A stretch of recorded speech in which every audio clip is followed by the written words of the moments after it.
Hey, hey, spooky kids. Broadcasting from the crossroads of America in the heart of the great Midwest. This is Into the Night, and I am Jimmy Mitchell. Amazing things going on in the world today. Published July 6th on the New York Post, a reliable source of news. Terrified teens spot Bigfoot with glowing eyes in Louisiana forest. They call 911 for rescue. A group of terrified teenagers called the police in a panic after they claimed they ran into a growling Bigfoot-like creature with glowing eyes, officials have said. The recent high school graduates from Houma in southern Louisiana were camping in Kastashi National Forest, about 100 miles northwest of Baton Rouge. When they reported the chilling encounter, it's been a couple of weeks ago now. This is a little old news, but I'm trying. It was at the Natchitoches, I think that's right. I hope I'm not butchering that. The parish sheriff's office.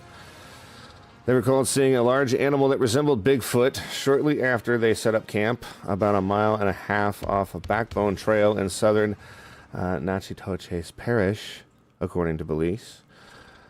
Around 9:20 p.m. on June 28th, one member of the group, who were all 17 and 18 years old, called 911 after they reportedly heard a growl and saw what appeared to be an animal that had glowing eyes and stood about 5 feet tall. That is a small Bigfoot. Deputies responded to the scene and walked to the campsite, vigilant for any mythological creatures. They followed the sound of their whistles to the campsite and found that the teens were frightened but unharmed. They were safely escorted out by forest deputies. Despite a thorough investigation, deputies were unable to locate any suspicious activity involving a growl with glowing eyes and standing 5 feet tall. They congratulated the teens on their graduation and wished them good luck in their futures. But this is not the first Bigfoot sighting in the Kastashi National Forest. Two self-proclaimed Bigfoot researchers who only proved their names as Texla and Claude to avoid ridicule claimed in 2019 they had visual and audio evidence of the cryptid's existence in the dense 600,000 acre woods. What a story that is. And I'm going to do something new today just to get people talking. It is called the question of the day, and today's question of the day is, what invention doesn't get a lot of love, but has greatly improved the world? My answer is pillowcases. You ever slept on a raw pillow? That shit is not the most comfortable thing ever. Tonight, we have a young and passionate investigator who is just beginning his journey into the unknown. At only 25 years old, he has already dedicated himself to the pursuit of truth and scientific exploration in the paranormal realm. With over 90 videos on his YouTube channel and a growing following of over 2,000 subscribers, Dawson is embracing the YouTube grind while learning and growing with each investigation. Join us as we delve into his experiences, challenges, and what drives his relentless curiosity. Everyone, please welcome Dawson Togler. Hey, everybody. How's everybody doing tonight? How are you doing, Jimmy? I'm great, brother. I'm great. Thanks for coming on the show for me. And thanks for having me on. I'm gonna pick your brain quite a bit tonight. Got some questions for you and everything. First, let's read out who is in the chat. We've got Booberry329, Brian Reinhardt, Candy7, Cynthia Bosse, Joe Vitali, Entity 7 Paranormal with Joe Vitali is here. Janice Crammond, Michael Burkeen, Nocturnal Frequency Radio, Parasolo, and Spange. And of course, we've got quite a few lurkers hanging out. So the way that this show works is I encourage all of you to save your questions for later. I will be interviewing Dawson for the next about an hour and 15, hour and a half. because he's not got a full 3 hours for us tonight. He's got to put away his chickens. And then we'll spend our last 45 to an hour taking questions and call-ins. And at that point, you can choose to, put your question in the chat, or you can come on to the stage and do onto the live stream and ask your question live. Once it's time to take call-ins, I will give a link pinned at the top of the chat, and y'all can join in at that time. And we will take a short break before it is time to take questions and call-ins as well. Alrighty, well, so like I said, you're 25 years old, and Freshly. you've been, yeah, that's right. I was with you on your birthday, which was a fun stream. It was a fun stream, fun for us. I think you had a sour stomach after that evening, eating all those crickets. Energy drinks, beer, and crickets does not mix well after sitting there for 8 hours. I remember you had a bunch of like hot ass peanuts as well, but you didn't eat any of those. I don't blame you. I don't. Yeah. Death nut. 16 million Scoville units is the hottest one. God. I did it once, never again. How was? No good. No good. We didn't do it. I don't know if there is a right way, but we definitely didn't do it the right way, because we did it. We bought them at a mall, and we're on the interstate. There's about 5 miles either side to the next town. And I'm like, I just start handing one to each person in the car, the driver and everything. There's 5 of us. And I was like, let's fucking eat these things. And there's nothing to drink in the car at all. Like, there's not even like a bottle of water that has like a cigarette butt in it. Like, there's nothing. And we're like, you can't be that bad. So we eat it. And my friend who was driving like had to pull over the car on the side of the interstate. And people are like throwing up, and everyone's like trying to use napkins and like wipe their tongue down. I'm trying to film everybody, because this is when I used to do like vlogs. I just record like me and my friends doing stupid shit, and we're digging through the car underneath the seats trying to find something to drink, and like we were all super selfish too. Like if we found like a little swig, like we weren't gonna split it. And so my friend's popping the trunk, he's digging through. The only thing in there was antifreeze, and he wasn't gonna drink that. And so like it gets to the point where we're like it's not good. Like we're crying, our like faces are like turning white, not even red anymore. And we're like, we have to get to a gas station to get some milk.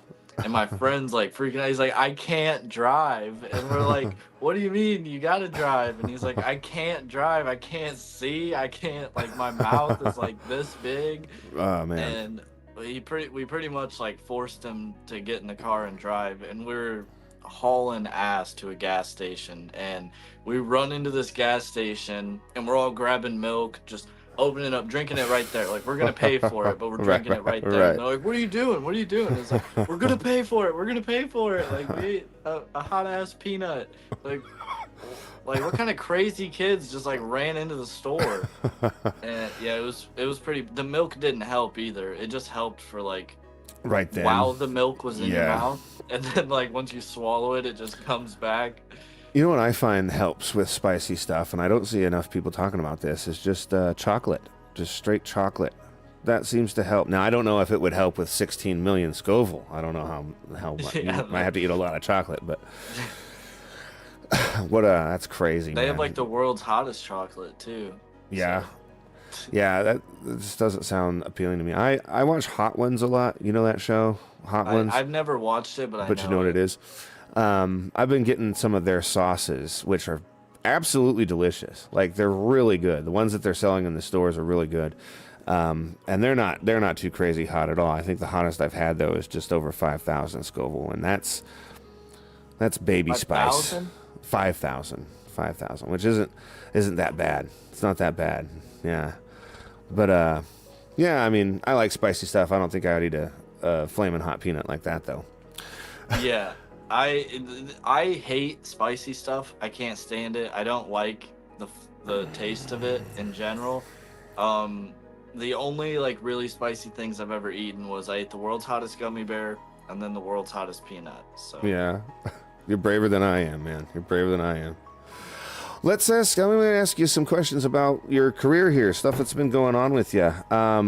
What initially drew you to the paranormal? And what made you decide to start sharing this with YouTube? Were they one and the same? How did this come to be? So, initially, for YouTube, like I said, I used to just film me and my friends messing around, and it was just like, weekly vlog, really bad videos, and I saw this thing pop up on like Facebook, an ad for like a ghost hunt, but it was like a public one. Mm-hmm. And I think it was like Ghost Hunts USA or something. You probably heard of it. They're like a pretty big one. And I was like, oh, that'd be like kind of cool. Like I've always like, I'll just say this first. I thought it would be cool, and I was like, we should all go and like see if we like run into a ghost or get scared or whatever. Like it'd be awesome. Like it'd be fun. And the more I looked into it, I was like, okay, that's like a public one. Like, is there ones where you can just rent the whole place out? And then I started figuring out that you could. And at this point, I didn't know that like ghost hunting YouTube was a thing. Mm-hmm, mm-hmm. I like never watched any of these people.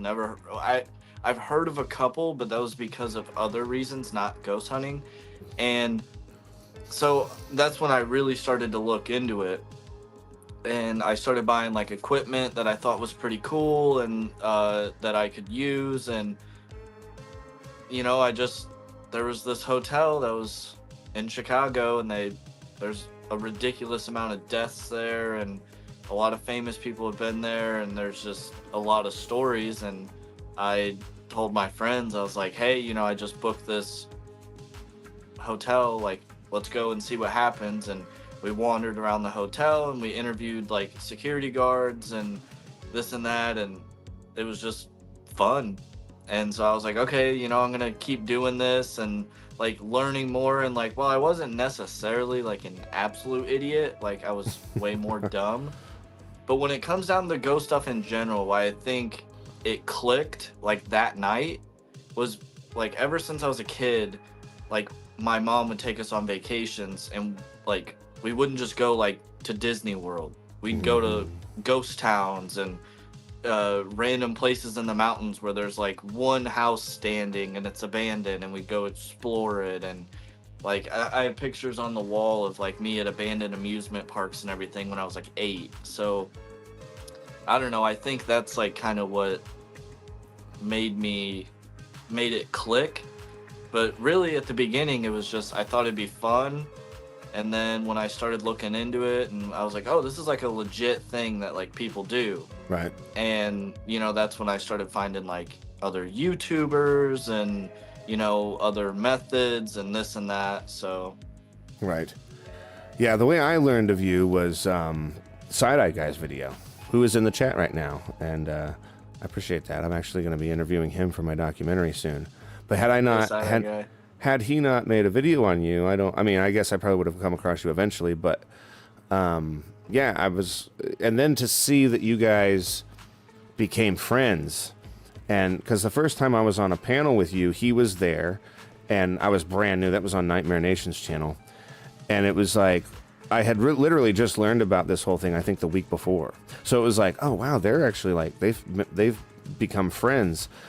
And that kind of let me know like what kind of community that I was really dealing with here. Like, and the way that you responded made sense, because of course, it's like I'm brand new to this. I'm a small channel, and you were defending yourself, but it was so pleasing to see that you guys were able to create a friendship out of it, and then go on an investigation together, which more of that needs to happen. I think there needs to be more of that. I agree. And I think that more people need to just help each other in general. And it's not just that like me and him had our differences, and then we filmed a video with Nightmare Nation and Joe as well. Like we still talk, and like I'll ask like his opinion on certain stuff, as well as like some of my other friends I've met, and you just like, why not help each other out? Like, we're all, at the end of the day, I think we're all looking for the same thing. Just because I believe and I've experienced this and that and somebody else has, doesn't mean that you can't work together and try to like figure everything out. I hate the like bitching, just like, oh, I'm this and that. That's no, it was really, it was my first experience with this community, and I mean, it was pretty good. Obviously I was pretty mad when I made my video, Sure. responding to him, but like at the end of the day, it was good, and it was like, okay, he's not being a total dick. Like he's hitting me up like outside of YouTube videos and comment sections, and we're talking to each other and like trying to learn, off each other and everything, which I think is important. I don't think there's any room, if you truly want to find the truth, like there's no room to sit there and like hate each other. Yeah, because you have all the room in the world to work together. Yeah, it's very, very cool to see that, especially with somebody who's basically, I mean, like I said, you've been doing this for just about a year now, right? The oldest videos I found were just over a year old, I think. So maybe it's been a little bit longer than a year. It's been about a year and a half now, okay. I think. Yeah. I think. Okay.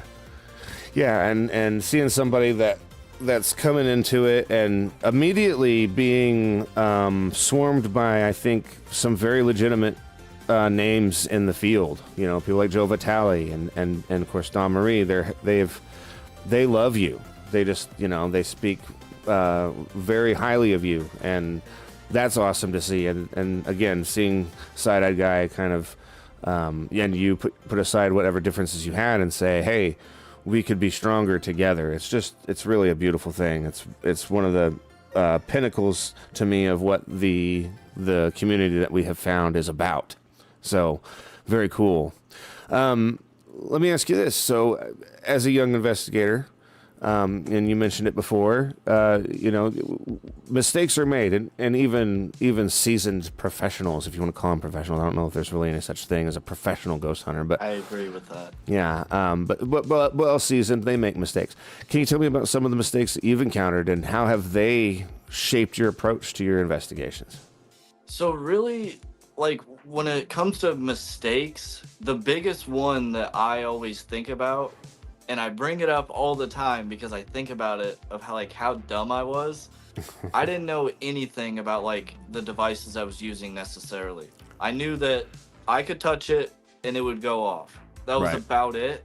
And that the theory was that ghosts could touch it and it would go off. And I was in California, and I ended up talking the like head security guard of the Hollywood Roosevelt Hotel into like letting us go into all these restricted areas like after hours and like investigate and everything. And we're on like the top floor in this big like penthouse, and he is a security guard, so he has a walkie-talkie, and he was using it. It's in the video. Like, I didn't cut it out. I didn't fake it. He was using it, and the REM pod was going crazy, and I was like, oh my god, like, I've never seen it do that. And it was a genuine reaction because I didn't know walkie-talkies did that. And, I didn't even really think about it. And I kind of was just like, that was crazy. And then, like, 2 months after that or something, I was watching a video, and somebody was saying how walkie-talkies can make REM pods go off. And I was like, or it wasn't even that. I was like, oh, okay, that's good to know. And then, like, I don't know, like a month later or something like that, I was like rewatching my video, and I was like, oh, what the fuck? Like, I'm such an idiot. And so like I went immediately and like pinned a comment and was like, hey, this isn't this and that, because I've always been real.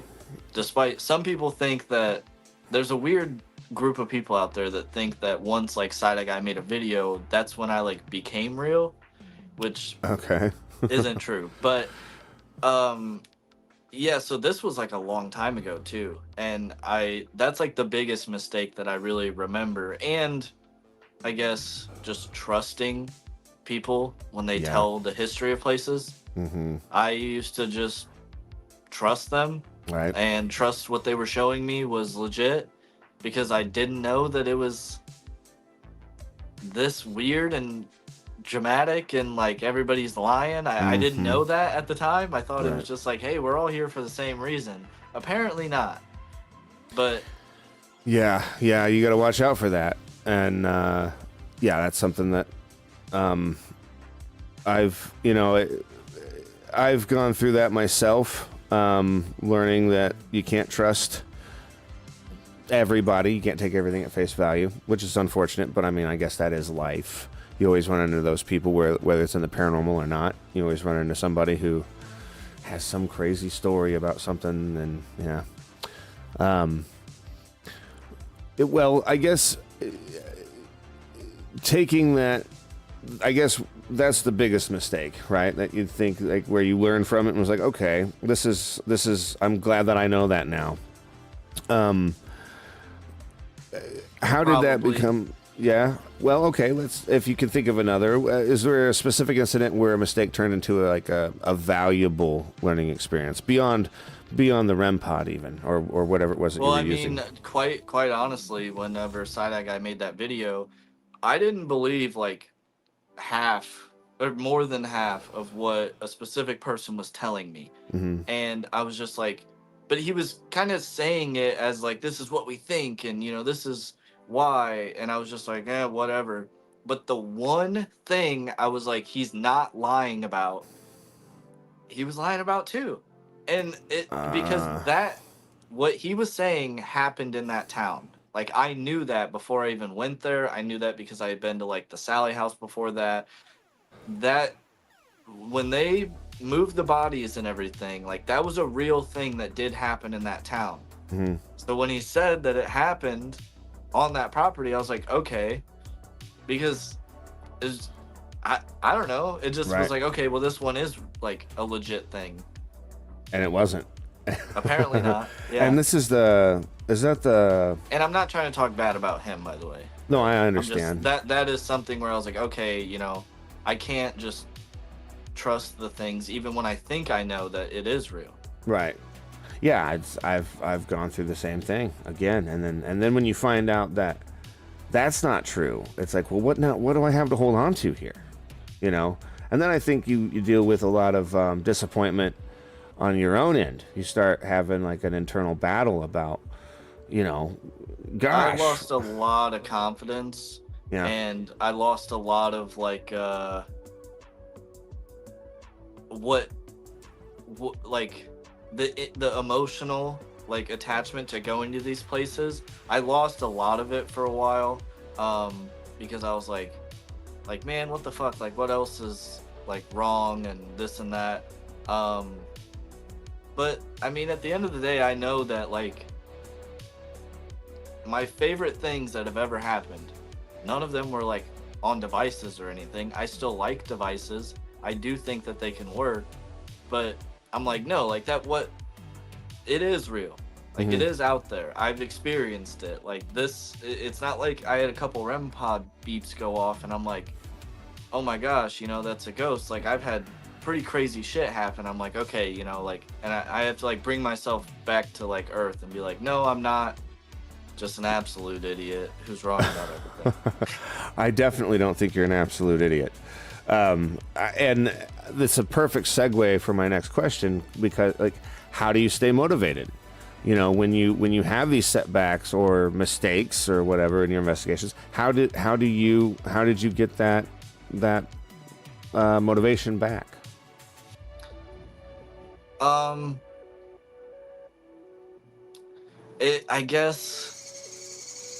guess lately, I would say those You hear birds. that? Yeah, I've got birds on my chimney, ladies and gentlemen, and they're causing a ruckus. Sorry, go ahead. No, you're good. I guess like now I look at it as like, okay, well, there probably is some of these people out there. I just don't know who they are. I don't see anybody actually trying to prove it. I don't see anybody doing that. The only thing I see is people trying to disprove it. And I'm like, okay, like, somebody who believes, somebody who has had a lot of experiences. Honestly, like, I've been blessed with experiences, considering, like, I know some people that they haven't had that in 10 years. I'm like, okay, you know, like, I'm gonna do this, because who Right. else is gonna do it? And who else is gonna be willing to come onto their channel and be like, hey, I was wrong about this? Because I do that often. Yeah, that's a You very know, strong. hey, you know, this probably wasn't this or that. That's a I'm good like, value to okay, have. you know, yeah. I mean, I do think, like, some of my friends are very they're on the same page, but, like, lately I've been looking at it like, okay, like, how can I actually do this? Because I can't just be like, oh, you know, I'm getting all this stuff and you're not, Mm-hmm. and you're testing it. So you think there's nothing there, but I've experienced it. Why can't I just try to do both? Why can't I give it a shot and try to get something, even if it's one thing? Just get a voice or something from somebody that just is not there, isn't around the perimeter. Right. Like, right. and be able to show, hey, this wasn't me, because here's my face, it wasn't moving. Here's this decibel reader, it shows that is, like, you know, like, I want to try. Yeah. I really do. Like, if no one else is gonna take it seriously. Right. Yeah, and we need more people like that. Joe's in the chat, which, by the way, ladies and gentlemen, Dawson can't see the chat because of how his stuff is set up, so don't think that he's ignoring anybody. But Joe mentioned earlier when we were talking about, you were like, I don't think I'm a complete idiot. Joe says, I think he's a complete idiot. Just kidding. I love Joe. Yeah, Joe. Right. No. Joe's great. Joe is actually helping me on a future thing that I'm doing, because what I was just talking about with kind of like the data, like, I do want to get something pretty soon here. I'm going to be doing a project that it's what I do, but it's also going to be data driven as well. And I'm trying to get this device that'll essentially, in a way, prove that my music box should not go off at this time, or prove that it should have went off at this time. Gotcha. You know, there's I was researching the sensor. What is the downside of the sensor? And then I found a meter that can read literally every downside to the sensor. The only reason it should go off, other than, like, movement. Right. And I'm like, okay, I want this device because I can put it right there, and I can either prove or disprove when it goes off. And Joe's giving me this, or he's borrowing me a device so that I can also help out with, you know, certain frequencies and this and that may or may not be like a ghost. Like, I'm for real. Like, it's coming up soon. I'm gonna do what I can and try to come out of this project with something. Right. Whether it's good or bad for me. That kind of goes into my next question too, which was, you know, what resources or methods have you found most helpful in improving your investigative skills? Obviously, Joe Vitali is a great resource to have. Yeah. And he's teaching you new methods and stuff like that. So very cool that, you know, like I said, you've met some people right off the bat who are like taking you in and saying, you know what, I think this kid's doing it for the right reasons. I would like to at least guide him, because the reality is there is no right way to go about it, but I think there are things that you can do to eliminate false positives. And I think that's the best, you know, when you've got people like that that are there to help you eliminate that. That's super cool. So you just got over 2,000 subscribers and you're building your audience. How has the YouTube grind been for you? I love all of the people that are constantly in my comments, constantly in my live streams and all this and that. I appreciate everything that I have, but I can't say that, like, YouTube blesses me. If you go to the analytics, like, my videos don't get suggested. Like, it literally shows that there's not enough data, even after a month. They don't suggest my videos to anybody. Um, it's one of those things where it's like, okay, no one's gonna do it for you. You just got to keep releasing good videos, and maybe one day it'll happen. Yeah, YouTube is very. It's almost like they put a blindfold on and they're like, I choose you. And then whoever they choose, just blows up like crazy. And I think a lot of when it comes to what you're doing, where it's, it's not sensationalized. It's not something that's, absolutely crazy and all this. They tend not to favor those kinds of videos. So making you grind even harder, how do you stay motivated to continue to that, even though they're putting these obstacles in your way like that?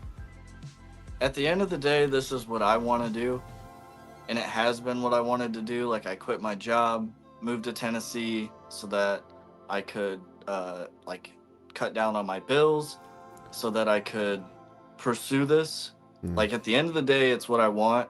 I don't need to be like 1 million subscribers or anything like that, but the motivation is just like, one day I'm going to be able to do what I actually love for real, and it is going to outlive the bullshit.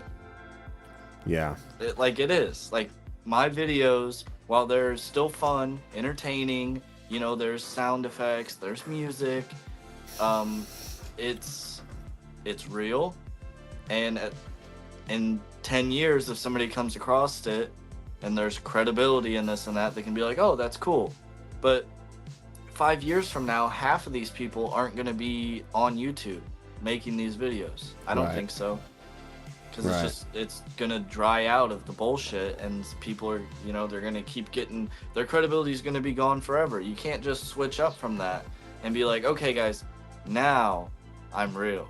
Yeah. Like, hey, trust us now. Now I'm real. It's not going to happen. Yeah, you're right. And as because I've seen a lot of fakers, I've seen a lot of stuff out there that's very entertaining, but clearly becomes evident that it's just not real. And I think people do catch on eventually. You still have the people who hold out and are like, I don't care if it's real or not. I just like watching it because it's entertaining or whatever. And I suppose that's okay.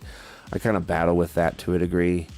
Yeah, that's fine. Yeah, it's okay. But I don't know. I do believe that what you're doing, if you keep with it, and at 2,000 subscribers in just over a year, that's a very wonderful accomplishment. A lot of people don't see 2,000 subscribers ever. In 5 years, 6 years, they never see that. So I think you're on the right trajectory. I looked up a statistic one time, and apparently only like 1% of all YouTube channels get monetized. Wow. Or something like that. Maybe it was 10, but I thought it was 1%. And you got to think, a lot of that is like, there's a lot of people like in the chat right now, probably, I can't see it, but they don't have any videos, they don't have any subscribers. Their YouTube channel is literally just to subscribe. Right. Those count in the statistics as well, but it's something along the lines of like 1% of all channels get monetized. So whenever I got monetized, I was like, I'm a part of this, like,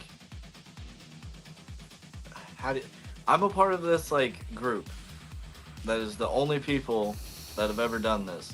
Right. There's been millions before me that quit before they got here. There's probably millions that quit right after they got here. Like, I'm a part of a very small fraction of people that have ever done this. Yeah. It feels good, doesn't it? It feels good to be up there. When it happened, Side-Eye Guy actually is the one who got me monetized. It was pretty crazy. But when it happened, I was like, oh shit. Yeah. Like, because it kept approaching. Right. And for some reason, I don't know if you dealt with this too. I know Tyler did. Whenever you get like 5 hours away from that mark, YouTube will just like delete 300 hours out of nowhere, and it Yeah. hadn't even been like a year, and you're like, whoa, where are these going? And it would Right. just keep happening. You'd keep getting up there and it'd go down. That kept happening, and I kept just going like, it's gonna happen. I'm gonna be a part of this group. Like, I'm Yeah. gonna be one of the few people that have ever done this. Yeah. Well, good. Good. I'm glad you kept with it. Dawn of the Dead mentioned, this kind of goes back to something you said a little earlier. It's fun to watch people say they're going to debunk the debunkers when they can't even debunk their own stuff. And that kind of goes back to you saying, hey, like, I'm going to, I debunked such and such. I debunked this thing, even if you just pinned a comment. And again, like, that's a strong value to have. And it sets you apart, from the other paranormal investigators who, they may figure out, oh, that's debunkable, but they don't ever go back and bring attention to it. Matt Benton's another prime example of that, with the Harrisville haunting and the chair. It was years later, but he still made a video and said, hey, look, we figured this out. I was watching last night. He showed me the end, and it was like the sink came on at the end of that documentary, and I to me, I think that's very interesting, because even though they were able to debunk the chair, there were still these other things that happened during that investigation that were very, very interesting. But regardless, being able to go back and say, hey, I made a mistake, that really shows the integrity of your personality and what kind of scruples you actually carry with you. There's probably more too, but it's just I don't really rewatch my content. Every once in a while, I'll just like think about a place, and I'll be like, oh, I should rewatch that video. I'll just like rewatch it for fun. Right. There's probably more, but yeah, there's that one I definitely remember, and this is like months before the situation that brought me to where I am today. Like, this is like, I've always wanted, like, I'm always willing to admit I was an idiot, but I always was real. Like, whether I fucked up and was stupid is a different story, but right. Yeah, well, I mean, that's how you learn. Experience, and you make mistakes, and then at least you're able to admit, hey, because that's, I think, the biggest part of the battle, especially when ego's involved. And you do not strike me as a person who is this egotistical 25-year-old kid. You seem very self-aware, and that's a very, that's again yet another good value to have, especially at such in your 20s. I don't like when people steal my ideas. That's very egotistical of me. I'm like, hey, motherfucker, like, that was mine. But yeah, I mean, I guess for the most part, I try to be as down to earth as I can be. Yeah. Let's talk a bit about the scientific methods, and because I'm interested more in that device that you were talking about just a bit ago.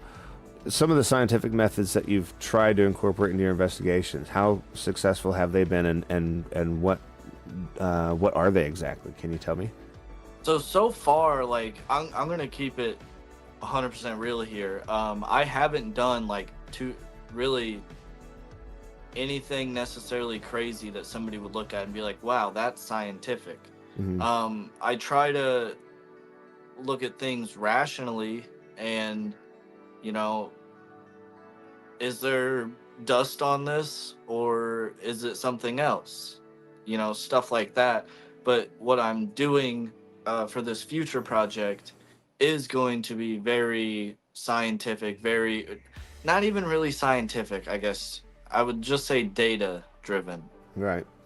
Like, that's the plan, is to be able to look at all this, and at the end of the day, either come away with something that the data doesn't like support, like, as in, like, I don't know, I guess we could just say like a voice. Mm-hmm. Like, the data shows that should not have happened, or walk out and be like, okay, I got nothing, but Right. Here's the data, here's what I have that shows that okay, nothing happened, but the data also said nothing happened. So that doesn't mean ghosts don't exist, but sure, it just means nothing happened. And you're just being transparent about what you are finding, even when it's something that you're not finding, which is, that's very good. Well, with all that, how do you ensure that your investigations remain rigorous and credible, while at the same time still being engaging for your audience? How do you balance that? I talk a lot. I throw things out there. I try to do fun things that, I look at it as these are people too, and they're not going to talk to just somebody who doesn't believe they're there, who isn't interested in hearing them out, who isn't genuine. So I just, I try to create little challenges, little fun things that if there is something there, maybe they'd want to tag along and have fun and, make them happy or something like that to make them feel comfortable. I know it sounds a little crazy, like he's trying to make a ghost comfortable, but that's something I try to do to keep the videos fun. You add in fear factors, like handcuffing Kenny Biddle inside that guy in the Bel Air house basement alone, Yeah, that's cool.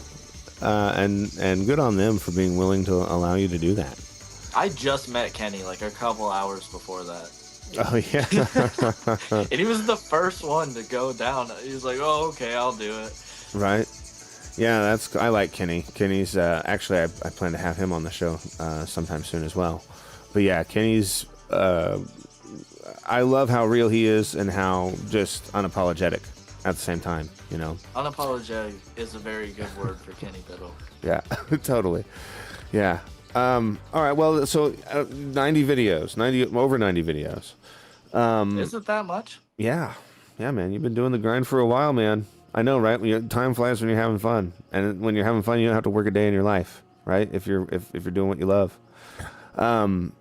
Is there one investigation that stands out as more significant or eye-opening for you? That's kind of a hard question. I asked the real questions, bro. So I'd say at the beginning, when I first started doing this, when my friend got scratched, it was the second place we had ever been. And he kept saying, like, at this point, I'm like, okay, like, this stuff might be real. Mm-hmm. Like, I think that we had a conversation, last time we did this with a ghost. And he was, like, on the fence, and he was like, something needs to touch me or something. Like, something has to touch me. Like, something has to touch me. Like, this has to happen for me to believe this. And he kept saying it the whole night. And at the end of the night, we're doing an Estes method, and I left the footage completely uncut. We actually had checked his back earlier, like upstairs. Uh-huh. And anyways, and he had just these 3 scratches down his back, massive. And I'm like, oh, like that can happen. Like, holy shit. Because when we were there, they were telling us like, oh, a couple people have been scratched in like this closet or something. We're like, they probably itched a fucking bug on the back of their neck. And right. Thinking logically. Girlfriend saw it, and although I was intrigued, I'm not gonna lie, like I was intrigued about it. And when it happened, I'm like, oh shit. And then like 2 days later, we go to the Monroe House, and yeah, we were with the homeowner, and he was giving us a tour, and we had that wardrobe slam in the other room, and I was like, okay, like it's real, like they can move things in our world, they can scratch us, and it just happened so fast. It was like within like a week, right? I did these 3 places, and that happened, and I was like, okay, like it's really interesting to me that spirits, and they're non-physical, right? You can't see them or touch them or anything, yet they can manipulate things physically, like footsteps or voices or things moving. That intrigues me. How is that possible? Which I know we don't have the answers, but isn't that interesting? You can't see the wind. That's true. You can't. but you can feel it physically. It's just an interesting thing to me. Like, in order to have a voice, you have to have a diaphragm. You have to have lungs. You have to have a voice box. You have to have a mouth and tongue, and it all works together. Yet these spirits, I believe in EVPs. I think EVPs are because I'm an audio guy. EVPs are the most intriguing pieces of evidence to me. How does it work? How are they able to manipulate whatever it is they're manipulating and creating sound out of it? And have you ever heard a disembodied voice in the room with you? Oh yeah, I heard screams. Wow. Like yeah. loud. Yeah, isn't that nuts? Because it's like the thing about it to me. Crazy. Yeah, and it's like at the time, at least in my experience, I mean, it's like, okay, I can kind of tell a direction to a degree, but I can't tell exactly where it was. Yeah, that's when, like, in my opinion, a big part of, like, whether something is, like, outside and you didn't see them or something, or it is, like, an entity or something, is you don't really know. It's there, but it's not there. Like, it's right there, but it sounds like it's over there. Right. Is that... Yeah, it's so... No, I totally get you, because my theory is that these voices are out of phase. And what I don't want to bore everybody with what that means, but if you look up phasing, or what phasing is in audio, and you read the description of phasing, it remarkably describes what direct voice phenomena, or EVPs, sound like to me. There's a hollowness to them, and you can't quite tell where they're coming from. So it's very interesting. Something that I encourage everybody to do. If you have some time and you can think about it, just look up phasing and what that does, audio phasing. Yeah, I actually never heard anybody compare it like that, so I am going to look that up, because it is like that. You said, like, the hollow, like the echoey, like the weird, like it sounds there, but it's kind of funny. I risk a lot by saying this.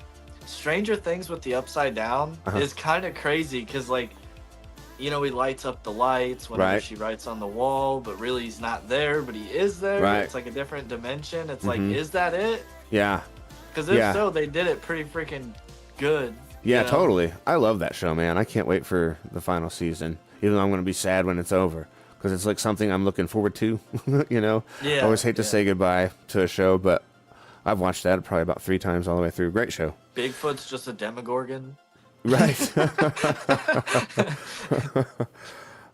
There's this joke by this guy, Mitch Hedberg. He says, I believe Bigfoot is just a large out-of-focus creature, because all the photos you get are just him being out of focus, I saw that one. That's pretty funny. It would be pretty crazy if, like, somebody actually, like, well, I mean, plenty of people have said they saw him with their eyes, but, like, somebody catches one, and it's just like a blurry-ass creature that just looks terrible. Yeah. Yeah, fantastic. Well, let's talk a bit more about some of your paranormal encounters, because you brought it up a couple times, and I've been holding off because I've got a section about it. What have you ever experienced something during an investigation that you found difficult to explain or chilling? Oh yeah, I mean, I don't think people can just get burned out of nowhere. Like, that just doesn't happen. Right. When you're just chilling and you don't have, like, some sort of, like, disorder or disease or something. That doesn't make sense. I know my friend didn't scratch himself because we, like, took his arm and tried to follow the path, and, like, we had to put him in, like, when the police, like, will, like, put your arm up, we had to, like, do that, like, so we couldn't even, like, move even. So, and we're trying, and, like, it just couldn't bend that way. We're like, okay, so he didn't do it, we know we didn't do it. Right. Like, it doesn't make any sense. The wardrobe slamming, like, we were confused about that place. I thought that the Monroe House was a scam when I first heard about it, because they had us pay through PayPal. It was so cheap. Yeah. And I was like, what is this? Like, what's going on? And it isn't. It's a great place. I just want to make that clear. But, yeah, like, whenever the wardrobe slammed, I'm like, okay, there's like trash bags over these windows. Nobody can just like, it's not like somebody lifted a window and jumped out. Like they couldn't. There was no mechanism to make it slam. It just doesn't make any sense. Right. That can't happen. That just can't happen in real life. But it did. Yeah. And then, of course, there's that adrenaline rush and excitement. And I mean, it's really hard in the moment, I find, at times when things get exciting to remain level-headed, you know. How do you bring yourself back when you have an experience I like run that? away for a little bit. Yeah. I'm just kidding. Well, I do a little bit, but like I used to not like run away. I used to like not like scream and freak out. I used to be the guy that turned around, like something happened behind, turned around. I used to not, oh, what was that, you know, and walk towards it. I still do that now. I'm getting better at doing it quicker.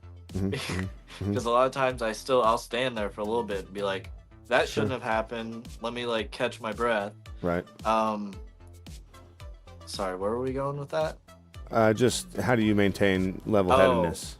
Yeah, I never used to like run or anything. I don't really remember exactly when it happened, but I know it was after like just over and over and over, like things were happening and I'm like learning more and more that can happen. Cause like I convinced myself, I'm like, okay, well it can't be any more than that. Right. It can't be any more than that. And then like something else would happen, like a ball rolled down like four stairs. And to be fair, I'm not 100% sure if it was a ghost because we did run down the stairs, but it didn't roll down after we were like down at the bottom of the stairs. Like it was still there. So when we came back, that's when like it happened. We're like, it's weird.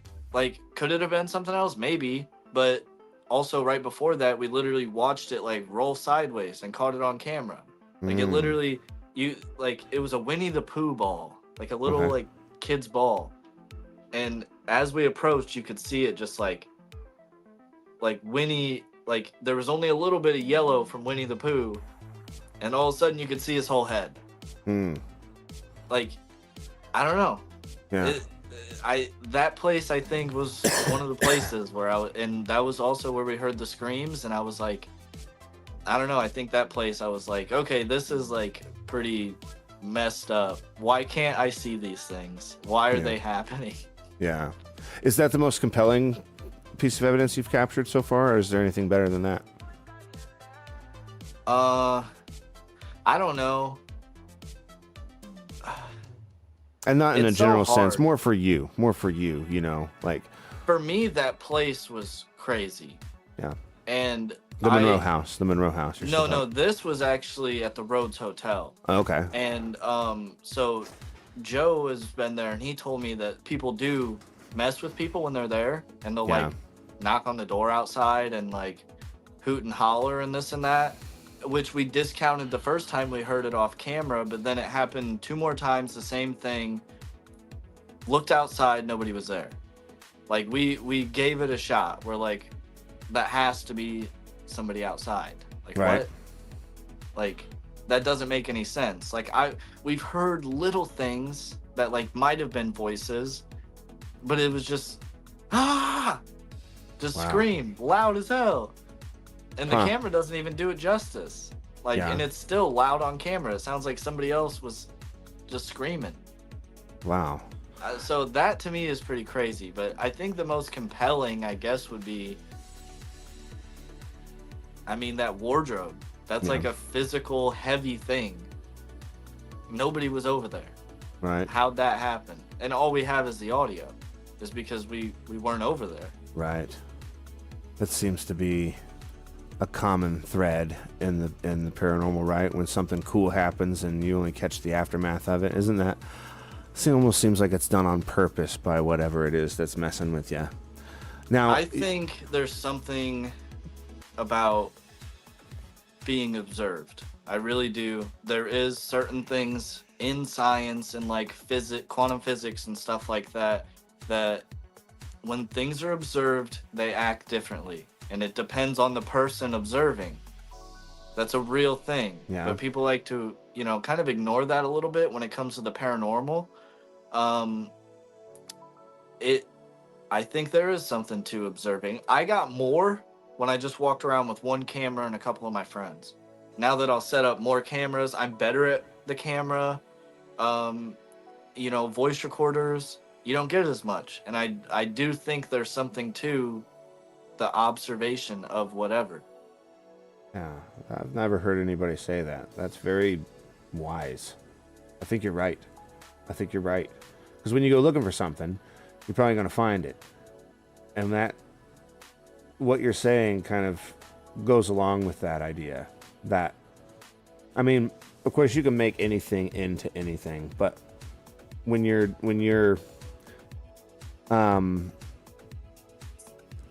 set up to differentiate between natural occurrences and potential paranormal activity,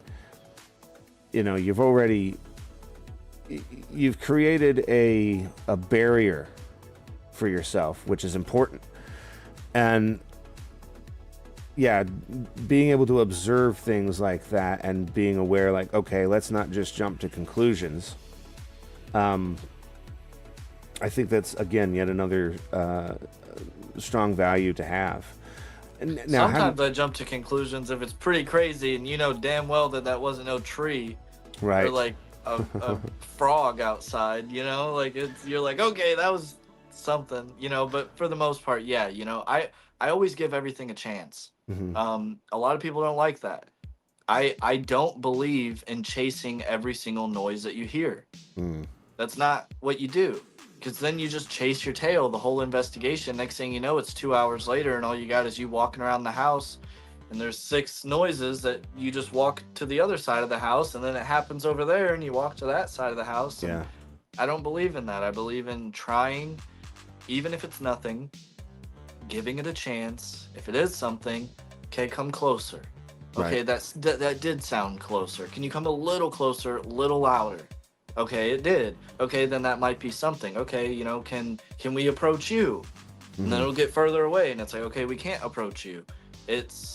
I give everything a chance, even if it's nothing. And I think that's important. I think they're people, and they want to be treated as people, and they're not circus acts, and you can't just demand. You have to come to a common ground. You have to make them comfortable as well, because what if we're the ghost to them? They're like, what the fuck?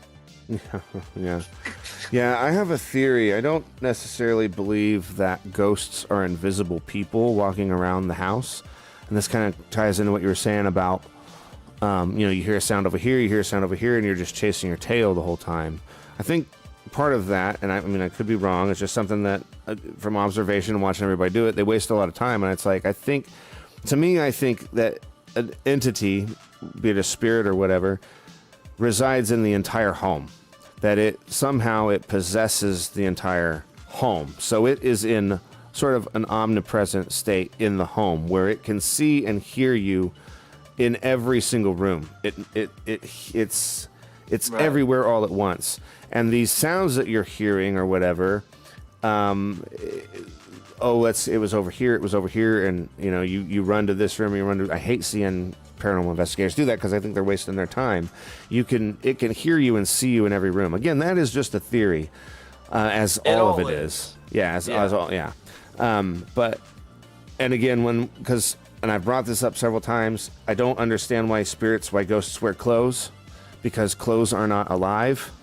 Like, why would there be ghost clothes? It doesn't make sense to me.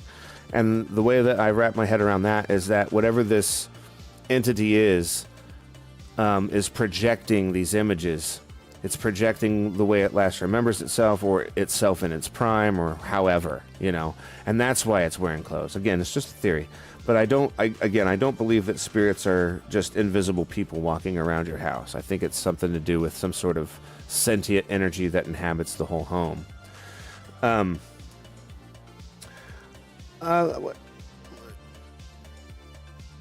let's talk about skepticism, because after all, that is how I learned about who you are. How do you handle skepticism and criticism, both from the paranormal community and from outside of it? How do you handle that? I don't really mind when people throw out their ideas as long as they're logical, cuz like sometimes it's a little much. Like it'll be like the craziest thing I've ever heard. Like to where a ghost doing that makes more sense than like the theory that they put out that like somebody jumped out of a car and then their girlfriend was yelling at them and then a dog ran up and bit them and then um that was when they screamed and they just ran into the woods so that you couldn't see them, Right. versus like you heard a whisper in your ear. And it's like oh, you know, like sometimes it's a little much. But I mean, I welcome it. I don't mind when people give out their opinions. It is different, like when you're there, like you kind of know. And you know, the camera only does so much, the audio only does so much. Um, I I'm interested in all of it. Like that's kind of why I want to get some of these tools. They're not ghost hunting tools. They're just tools that people. I don't even know what an anemometer is used for on a regular basis, but the one that I want can read, you know, air pressure slash turbulence, humidity, and temperature. Um, and when I was looking up my music box, the exact sensor that I have, they said the biggest downfall is that those things can cause false positives. So if I get this device and I put it right next to the music box and it doesn't show any different read and it goes off, what made it go off? Yeah. And I Doesn't think that's mean it absolutely is a ghost, but it means that there's data there to show that the things that make it go off didn't make it go off. Yeah. If that makes sense, you know? no, and I think it's brilliant to use something that was not meant for paranormal investigations. That alone, to me, I think makes whatever device it is a bit more credible, because it's not meant for paranormal investigations like the Ovilus or the Spirit Box or the Music Box even. They are meant for paranormal investigations, you know, and they all read about for entertainment purposes only and stuff. Whereas when you're getting something that's actually collecting data, that is extremely important. And I think more people need to do that. More people, and it's you have to think outside the box in order to get to that idea, I think. But what a great way to try and help your argument, you know, on the side of being for paranormal activity, is by finding something that is not meant to be used as a paranormal investigative tool, yet you are finding ways to apply it to what you're doing. Yeah. Yes. Yeah. Do both at the same time, and Yeah. you know, so this is also like how I'm going to approach it. I'm going to be at this place for hopefully 3 days, but maybe 2. And I'm not going to start out, hey, here's all this scientific equipment, make it go off. Not at all. What I'm going to do is start out how I normally do it, see what happens. Right. Then see if anything's different whenever I do bring out the equipment, and ask them to help me do this. Because I'm not demanding them to, they're not a circus act. I'm not demanding them to do anything. But if they could, and we could get something, then we're one step closer to whatever it is. Right. Hell, I mean, it sounds ridiculous. I personally don't want to go there, but I mean, technology's crazy. In the last 50 years, what we've gotten to, I mean, 50 years from now, you got to imagine it's at least triple what we got to this last 50 years with how technology is progressing. What if they are going to have stuff that you can just like throw on like a night vision goggles and see these things? What if you can go there? What if you can like send a marble there? Right. Like it's, if you can sit there and try to collect data that, you know, someone's always going to argue it. It doesn't matter. But if you can have the data to show it, it's not going to lie. Yeah. And it's one step closer. It's somebody going, oh, I need to get this device and try that then. Yeah. Yeah. Yeah, which is helpful. I'm not a scientist. Really? But I'm going to try to do things, because if no one else is going to.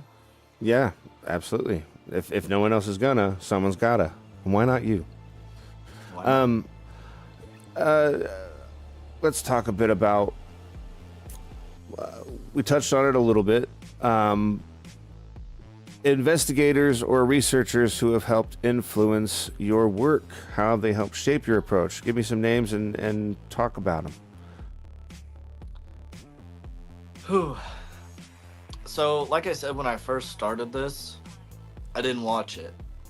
I started looking into like some of the tools that they used, started ordering it, and I was like posting on my Snapchat, and somebody told me to go check out, I know what everybody's gonna think, go check out Sam and Colby. I was like, who's Sam and Colby? Mm-hmm. And I liked the way that they edited their videos. It's entertaining. Not something isn't always happening in their videos. You know, there's a lot of talking, there's a lot of experiments, there's a lot of like challenges, and I really enjoyed that. I was like, yeah, like these are people. And then so I guess my videos have a little bit of influence based on their editing style. But lately I don't know, like Joe and even Tyler, Nightmare Nation, the way Tyler does his like camera panning and everything, I kind of started mimicking in a way. Drawing inspiration from it. Yeah, and then Joe, you know, I watched some of his stuff and I'm like, okay, you know, that's cool how he did that. And then even Matt, like, there's one part in my Goatman's Bridge video that I did on my own, but then I realized, like, after, I was like, oh, I totally, like, stole that from Matt. Like, I watched him do it, and then I did it, like, subconsciously. Yeah. So, like, I like the way Matt edits, Matt Benton. Yeah. I like Joe's. I like Tyler's. Yeah. Nightmare Nation. Yeah, and that's the thing. I think when you're dealing with stuff like that, it's easy. I used to deal with this a lot, being, you know, in music and doing film projects and all this stuff. There is a fine line between flat out stealing and just being inspired by. So I don't think that there's anything wrong whatsoever with seeing something that someone does and saying, I like that, and then doing it yourself, because it can help shape your presentation and your approach. So yeah, by all means, I think that the more you do that, the better you're going to get. I mean, that's just, you know, and it's not stealing. It's, you were inspired by this person, and as long as you're completely transparent about it, you know, and if someone ever to bring it up, you know, you're not stealing the valor, as it were, you know. Right. Yeah. So, yeah, very cool. One more question, and then we're going to take a break, and then we'll come back and do questions and call-ins, because I know that you got to run here in about an hour. What do you think are the biggest challenges new paranormal investigators face, and how did you overcome them, or how do you think they can overcome them? I think there's a lot of misinformation out there, and I think a lot of people aren't fake, they're just wrong. Right. And I think you gotta just find the right people that you're inspired by and do your own research. And if it's completely different and you're like, oh, that's not how that's supposed to be, then go find somebody else to, like... It's all about who you're surrounding yourself with, yeah? Yeah, like, yeah. You gotta figure out who's doing it for the right reasons and all that, yeah. I think. Yeah. And stick around them, because it's the paranormal. You're not going to be 100% right all the time. And there is, as long as you stay true and you're willing to admit your mistakes, there's no problem with being like, hey, I don't know what this is. This is super cool. Like, this is what I think it is. And then 2 years later, somebody's saying, hey, no, it's not. And here's Right. why. You know, as long as Yeah. you just gotta keep Yeah. forward. Yeah. on the- Keep your eye on the on your outcome, on your Bigger end picture. goal. Yeah. And one thing that I've learned is if you want something someone has, find people who have what you want and hang out with those people. Learn from those people. Embrace what they do, and you know, you can achieve that if you just surround yourself with those kinds of people. So it's good to see you doing that. It really is. I love that we're having this conversation because, again, I didn't know a whole lot about you, but everyone talks you up to me, and that is saying something, because you know that the community that we're in, they don't settle for horse shit. They call bullshit out when they see it, and they look up to those of us that are doing something about it. And so when I hear people talk so highly of you, I said, I've got to talk to this guy. I've got to talk to this guy. Yeah. Well, whoever's so, talking highly of me, I really appreciate you. Hopefully, I talk highly of you too. alrighty, we're going to take a break here, and we will come back. And when we do, we will take questions and call-ins. And yeah, we'll see you guys then. This is Into the Night, and I am here with Dawson Toller. We will be right back.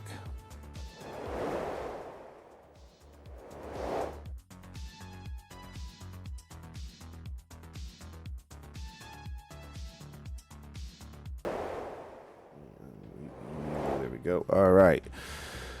We're back. Thank you again. We are here with Dawson Toller, and this is Into the Night. So it is now time for questions and call-ins. I have pinned a link to the top of the chat.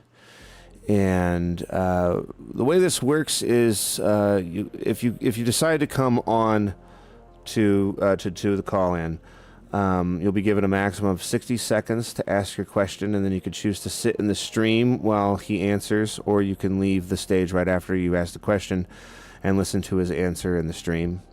If you do choose to stay on while he answers, I ask that you promptly leave the stage after he has answered. In order to answer as many questions as possible, I have to keep the stage going with the next caller as soon as possible, so that way no one is waiting for too long for a reply. If you would like to come into the stream to ask your question, you can click on the link above. It's pinned at the top of the chat. And I ask that if you are watching the stream while you are waiting, that you go ahead and turn down the volume of your YouTube stream once you are on the stage, because that could be quite confusing for you. There is just a slight bit of delay between what's being said and what you're going to hear. So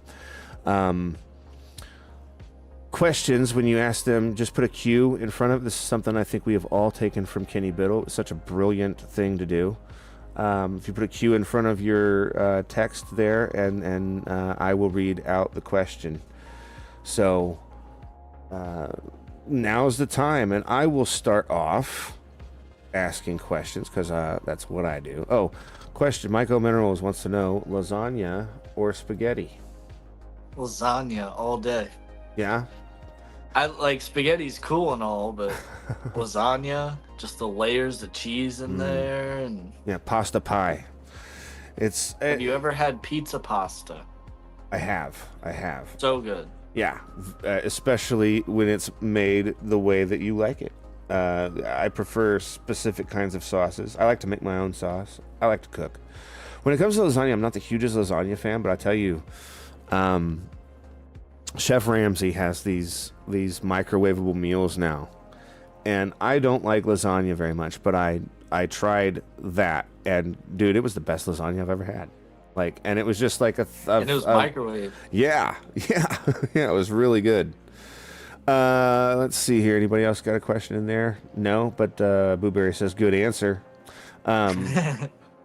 I've got some questions Yeah, lined up I, over I here. I don't like when there's like chunks of tomatoes in my spaghetti or pasta or lasagna or anything, but Yeah. big fan of Italian cuisine. Heck yeah, me too. I like Italian. I like Mexican food, although Mexican food is like after I eat it, it is a quick trip to the bathroom.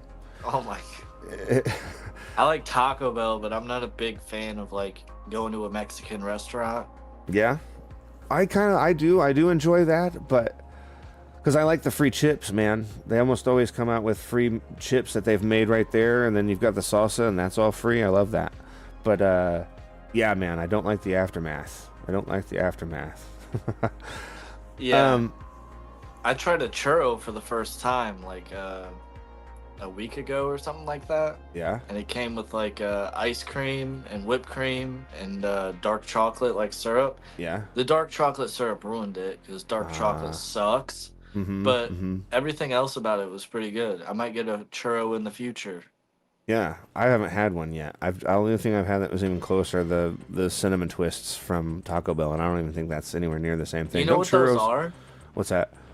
Do you know what those are? It's literally a noodle, like the spinny noodle. I don't know what it's called. And they throw it in the deep fryer and it expands and they put cinnamon on it. Wow.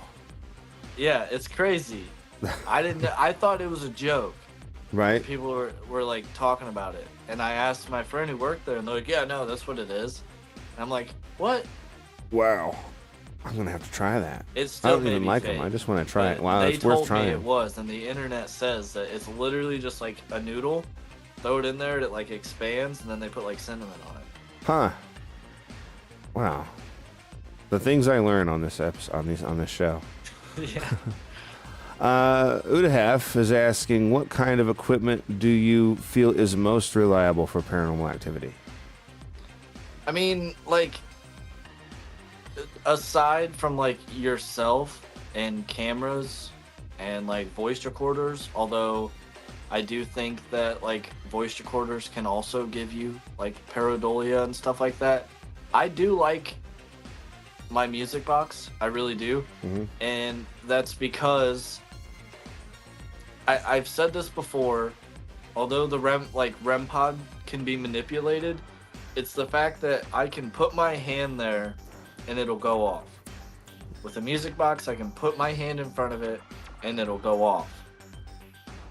Because I can do that, the way I look at what these entities are, they should be able to do that too. So I think, like, you know, when it comes to like phone apps and stuff, it's like, I can't do anything to, like, I can't speak into that and it repeat the word. Right. Like, so it doesn't work. Like, I don't see how it could work, at least. So I personally do like my music box, because despite popular belief, it does not go off to IR or shadows. I think it's a good piece of equipment. Yeah, Mythos did a video on that recently where he was trying to get his, I think it was a music box, to go off. Maybe I'm wrong, but I remember him using. He did do a music box. Yeah, one. I thought so. And he was shining but a light at it. The one that he and had was it was a different kind of sensor, and that sensor you can make it go off due to like shadows and like smoke and like IR lights, and you can make it go off. But the one I have is a ultrasonic something. I found the exact sensor yesterday or the night before, something like that. It doesn't. Yeah. Yeah. So it's there is different kinds for sure.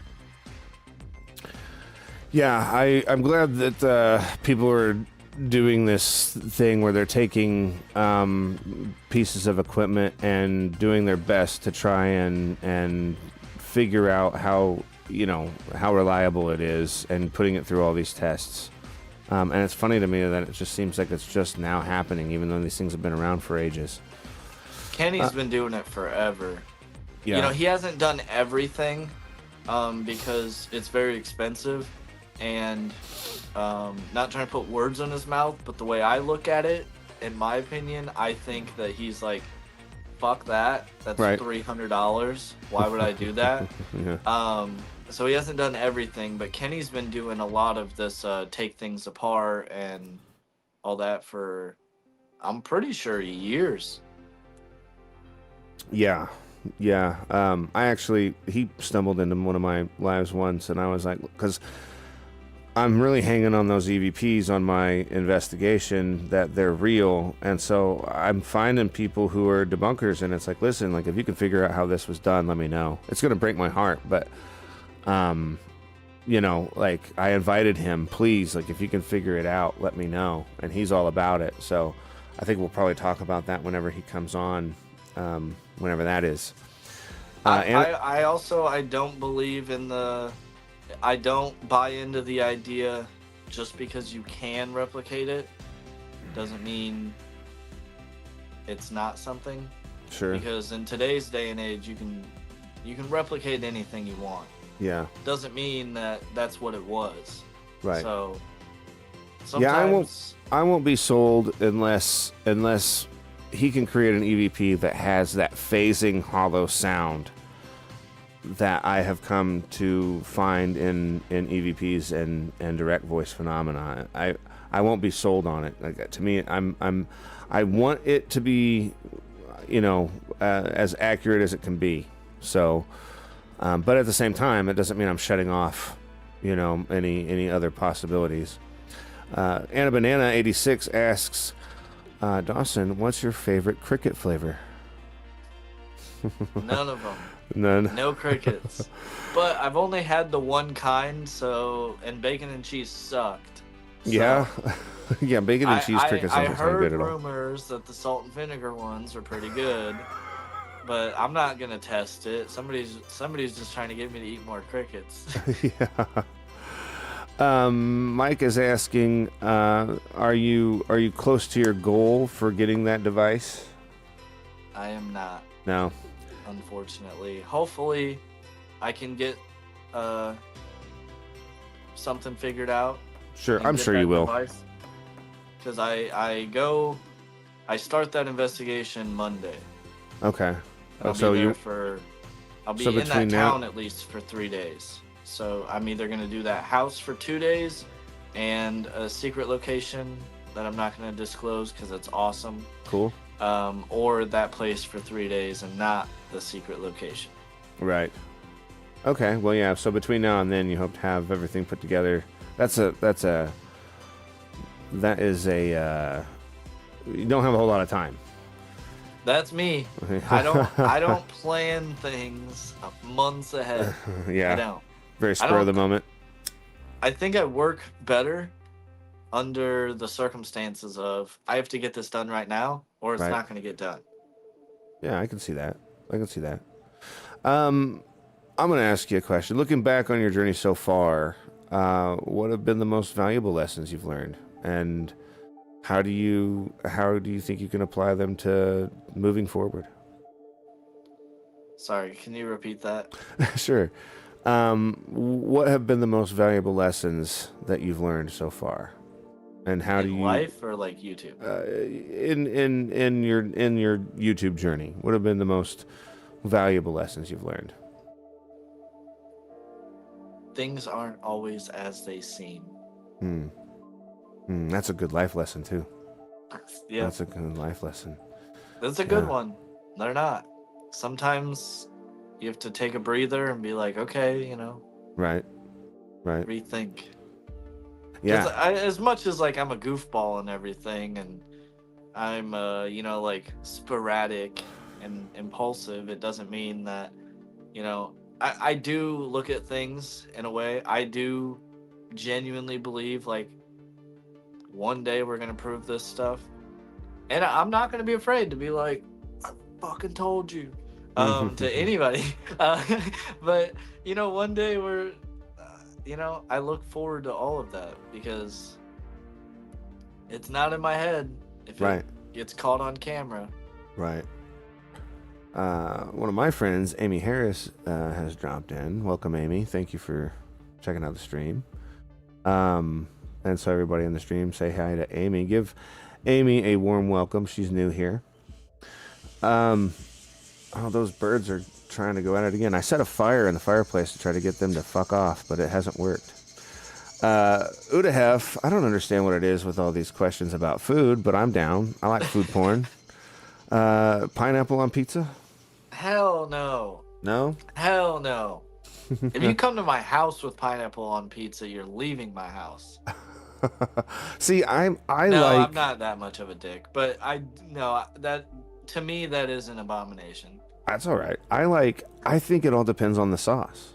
If the sauce is good and salty and spicy, then pineapple on the pizza makes sense because there's that edginess of sweet. Now, I don't order Hawaiian pizzas, but if I'm somewhere and it's there, I will try a bite and see, if that's working on that pizza. It doesn't always work. Do they actually do it in Hawaii though? I don't know. In a non-tourist location? Right. Yeah. Because I'll tell you right now, people from Chicago don't eat deep dish pizza. That's a complete tourist thing. They don't eat deep dish pizza. It's just completely so that people are like, let's try the Chicago pizza. And it's like, that's not what they eat. Yeah. Well, there's something similar to that when you go to Philadelphia and you get a Philly cheesesteak. If you go to a place and say, I'll have a Philly cheesesteak, you might get thrown out. It's actually called a Whiz Wit or a Whiz Without. And the official cheese of a Philly cheesesteak is Cheese Whiz. Oh. Yeah. It's not provolone cheese. It's not mozzarella cheese. It is Cheese Whiz. Not cheese in a can, because that's not the same thing. That's what I was thinking. That's easy cheese. That sounds kind of gross. Cheese Whiz comes in a jar, and it's basically just processed cheese food product, but it's delicious. But yeah, the more you know. So if you ever find yourself in Philadelphia and you want a true cheesesteak, you go in there and you say, I want a Whiz Wit. I've been once. I got picked up at the airport and dropped off at the airport. Right. I never actually. I ate. I went somewhere, and they had like pizza and like the Philly cheesesteaks and all that are authentic and everything, but I didn't have one. I just had a pizza. Dude. I want to go to what's it called? Chicago's Pizza and Grinders, and that's where they have the pizza pot pie. I don't know if you've seen this, but dude, every time I see that, I become sexually aroused.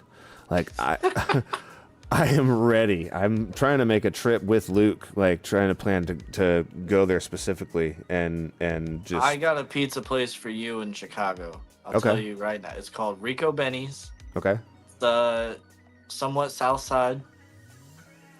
It's amazing. Like their pizza's good. Get the pizza puffs. They have pasta, ice cream, all of that.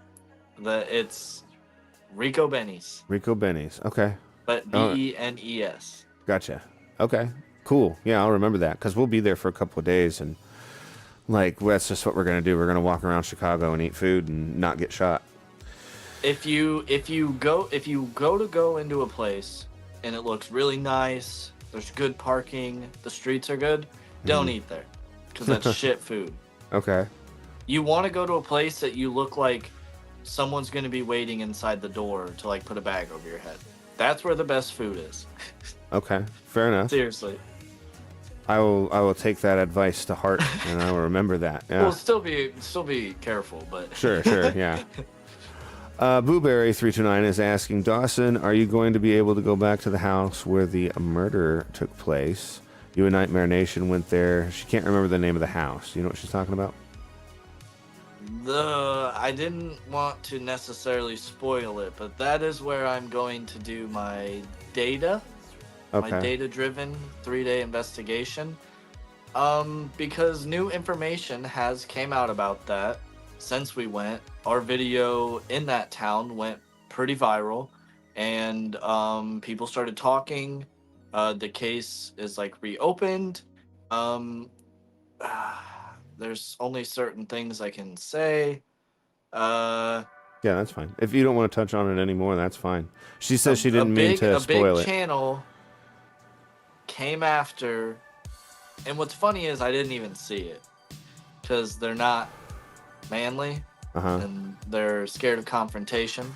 Okay. But they came after me and Tyler, and they went there with the intent to disprove everything that we proved Mm-hmm. in the dumbest way possible, using a UV flashlight, shining it on the floor with nothing else, and saying, well, this isn't blood, it doesn't light up. But also while saying that they're super scientific, but they're fake as fuck. Yeah. So that's part of the reason I'm going back, as well as the place it holds a special place in my heart. It's a beautiful place. It's a beautiful haunting. I think the specific spirit that I want to talk to there is a spirit that is going to reach out to you, and not the other way. It wants to talk to you. There's a lot of stuff I want to do now that there's new information. Yeah. So yes, I am going back. Yeah, Blueberry is encouraging. Go get them. Again, feel free to ask questions, ladies and gentlemen. I've got another one for you. How has your view of the paranormal changed since you first started investigating?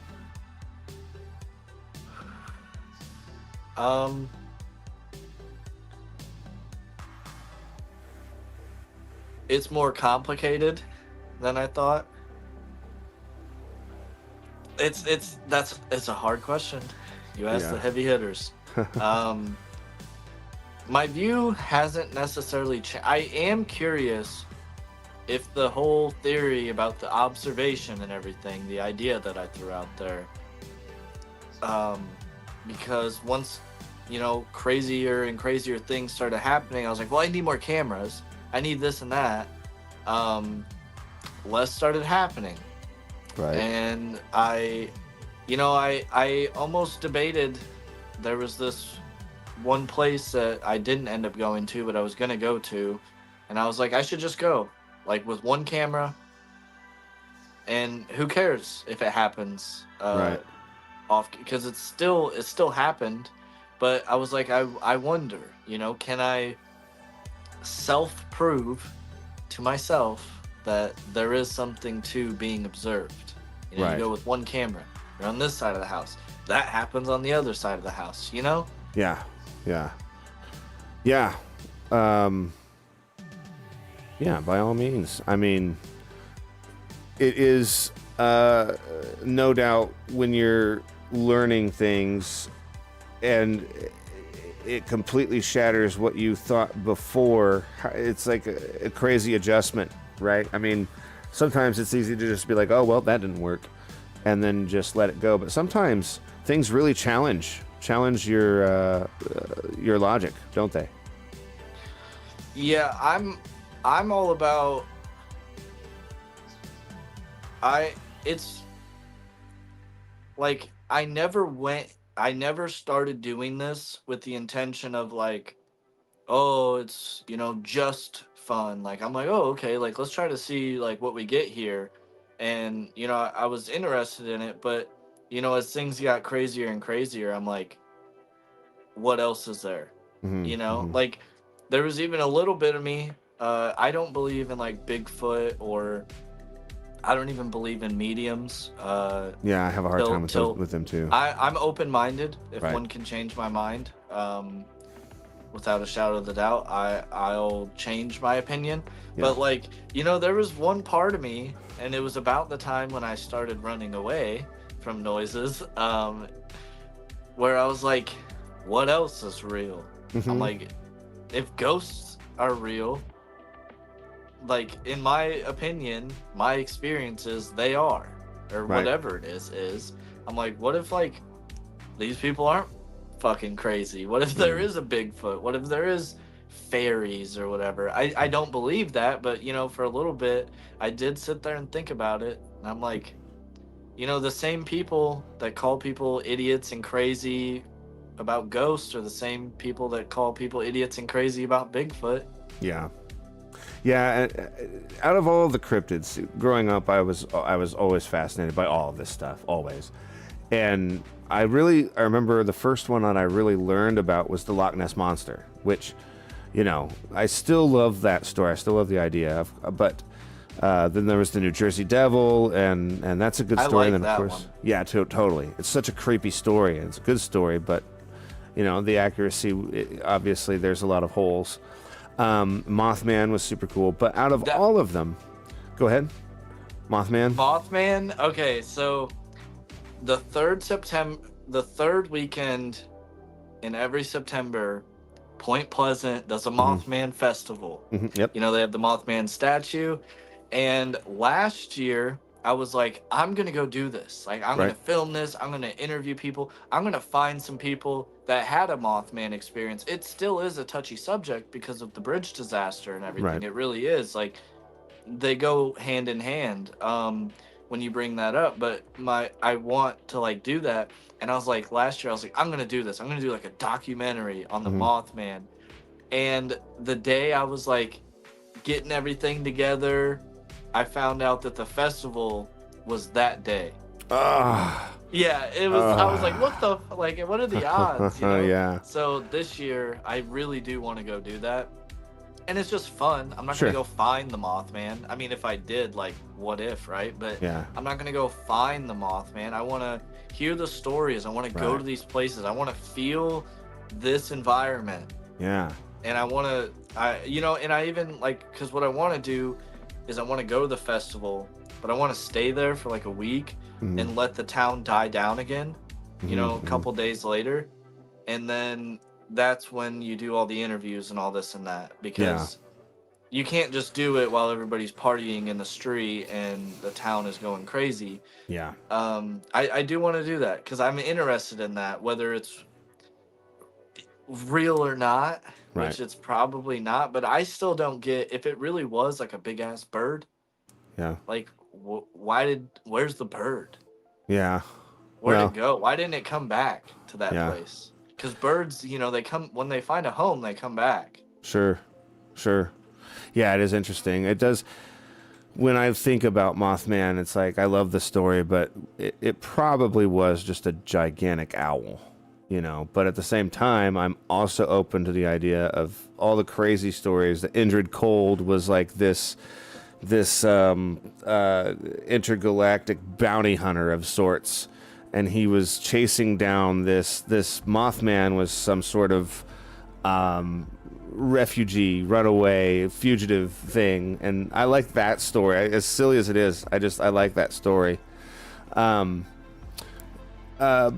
Out of all the cryptids, this is what I was trying to say, and there are some questions I'll get to here in just a second, but out of all the cryptids, I think Bigfoot is the most believable, Consistent. Yeah, and it's possible it's a flesh and blood creature, well, obviously there's more than one, but, and it's probably, it could be some sort of Homo erectus of some sort, Homo sapien of some sort that,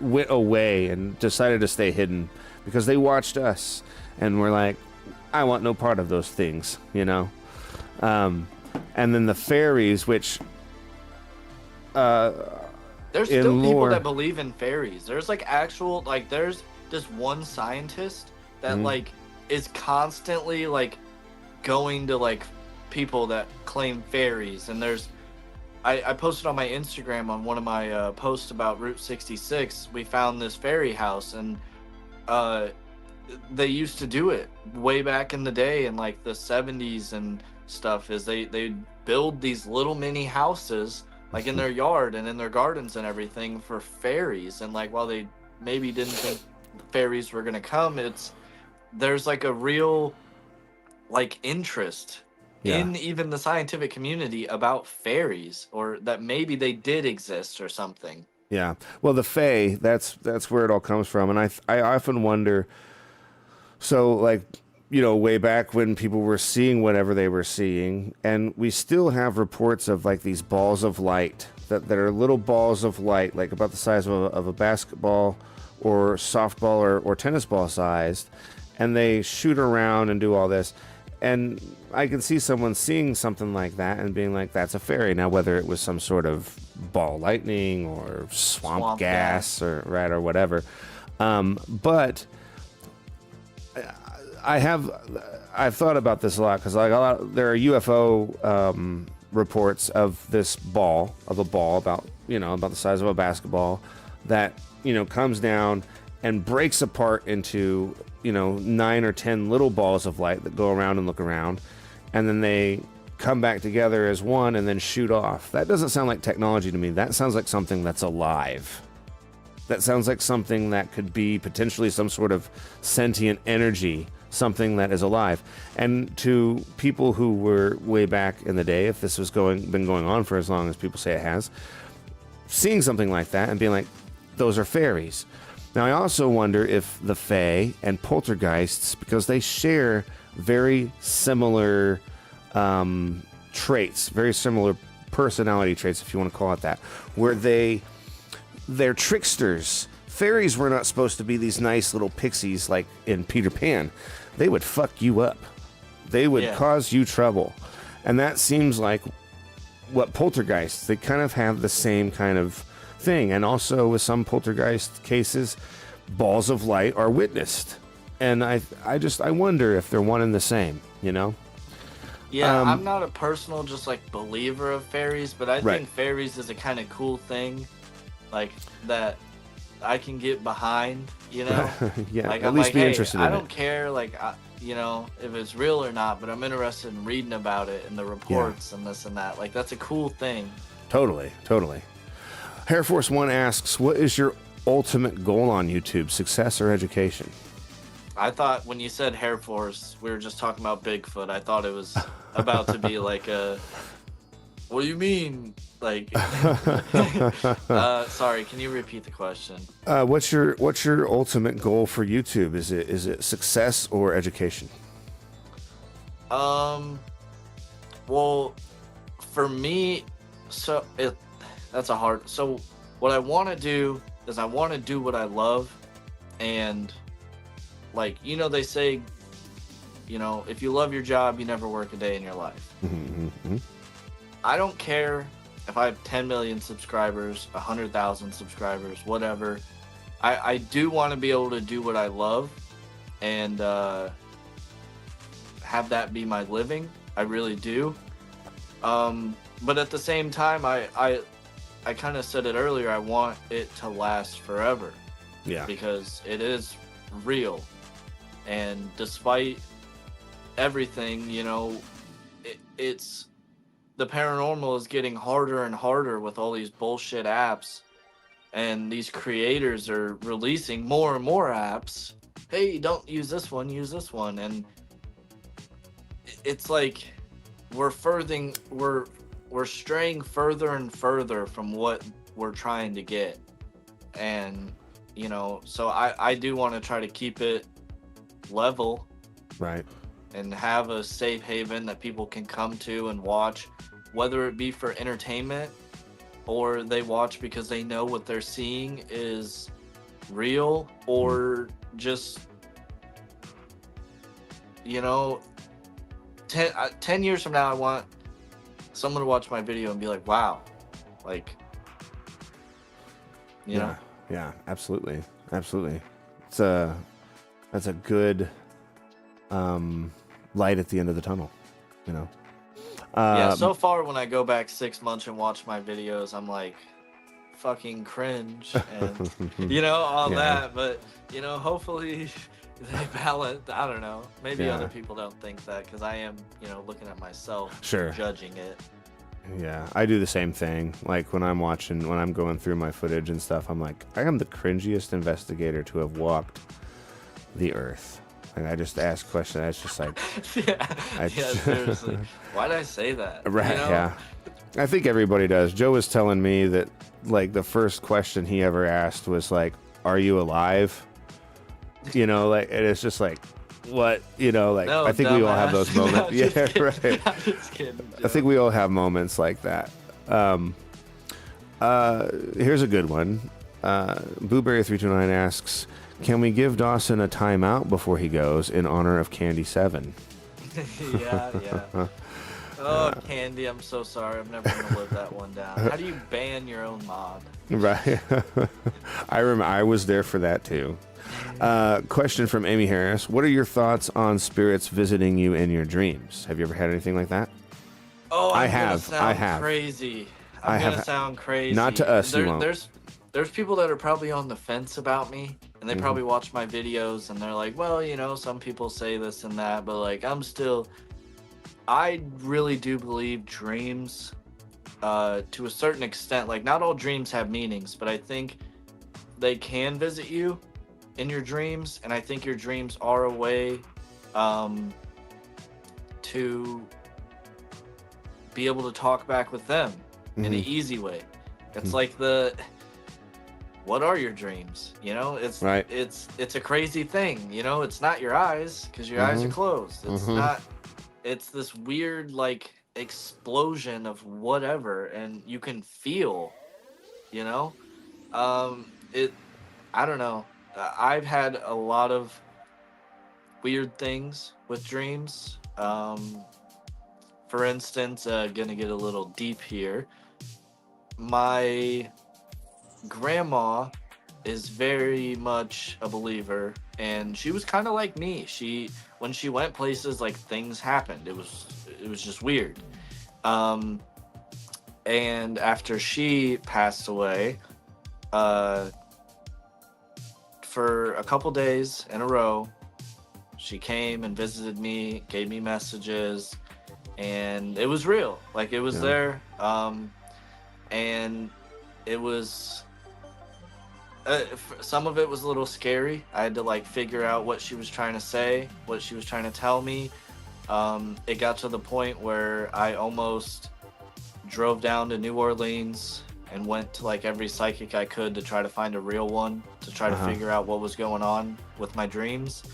And then I just asked her, I said, like, hey, you know, before I went to bed, I'm like, you're scaring me. Like, I don't know what's wrong. And I was like, I don't know if, like, whatever. And the day that she stopped coming into my dreams, my mom walked out and said, I had a dream about Grammy last night. And I was like, is that your first one? She's like, yeah. So it was just weird that I was having them. And then I asked her to stop. And then my mom had it. And then after she visited my mom, she went to my sister. And none of them were on the same day or anything like that. Huh.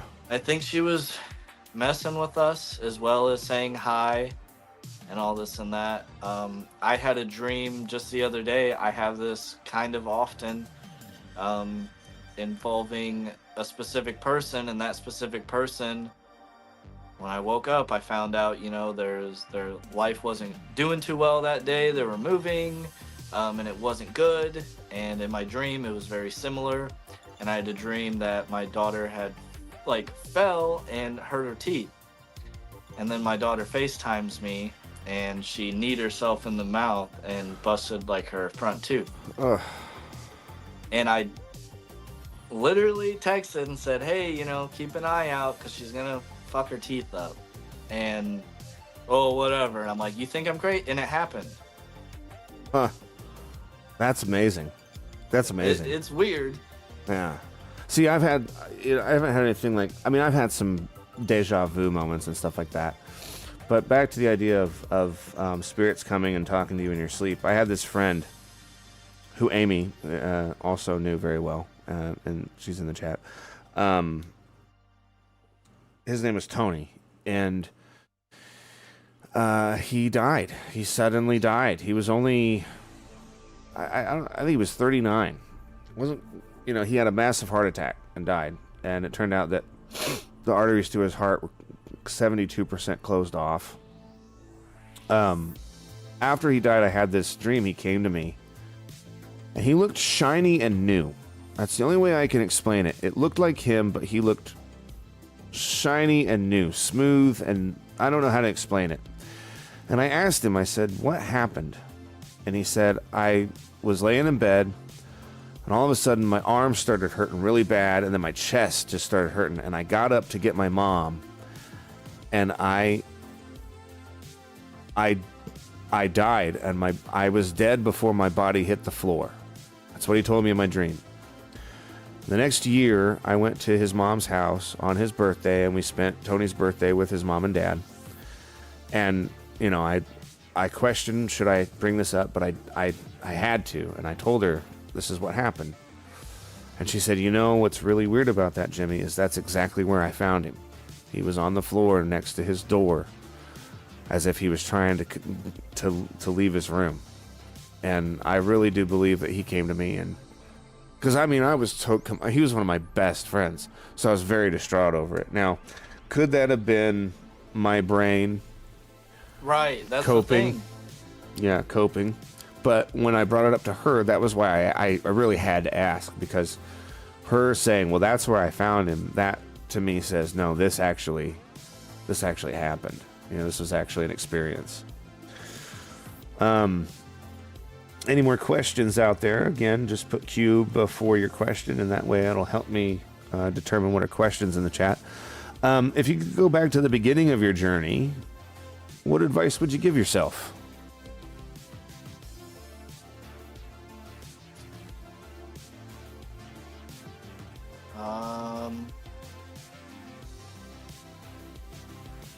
Learn the history better before you go somewhere. Maybe not take things at face value so much. Yeah.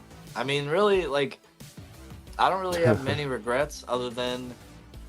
Don't mess with Side-Eyed Guy.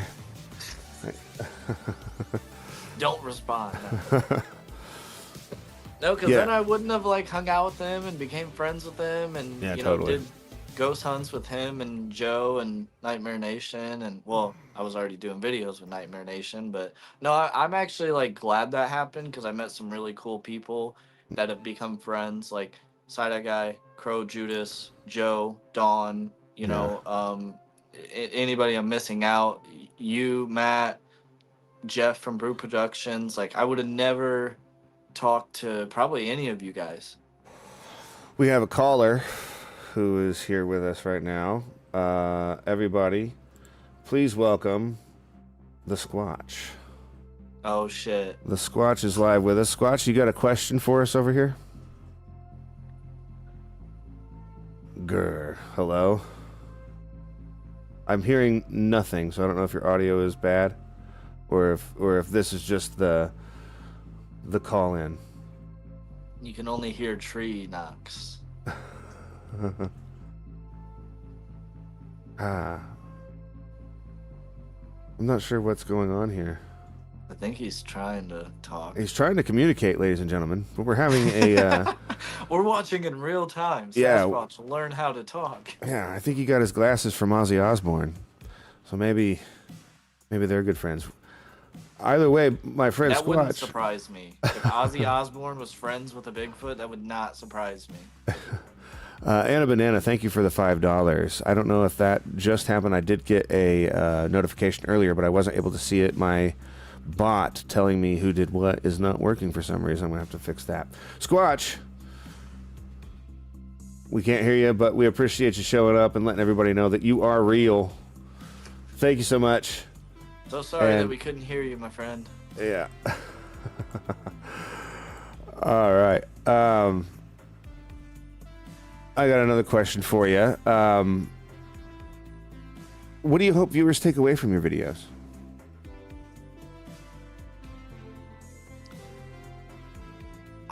Honestly, I hope that, like, at the end of the video, people can be like, wow, that was really good. And not have to worry about everything else. Because they don't. And just, wow, like, that was a good video.